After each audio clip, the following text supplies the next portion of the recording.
Are you looking for the best smartphone? In this video, we will look at one of the best smartphone on the market. Before we get started with our video, we have included links in the description, so make sure you check those out to see which one is in your budget range. There has been much talk that the next iPhone SE model will be based on the iPhone XR from the early notch era. Leakster John Prosser backs that up with info by an anonymous source, info that was used by Ian Zelbo to create these 3D renders. The feeling of deja vu is understandable. The SE series moves several years behind the premium models. The notch is back and this is the original one. The narrower notch arrived only last year with the iPhone 13 series. Also, wave goodbye to the fingerprint reader and the physical home key.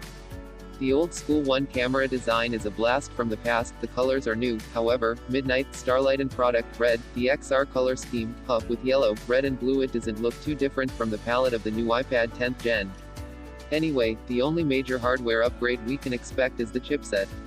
The iPhone XR has an Apple A12, the SE 2022 has an A15, and so does the iPhone 14 Non-Pro Duo. This doesn't really leave any options other than the A15, as the A16 chip seems too pricey for an SE model. Apple can use the 5-core GPU version of the A15 to provide a tiny upgrade over the current SE.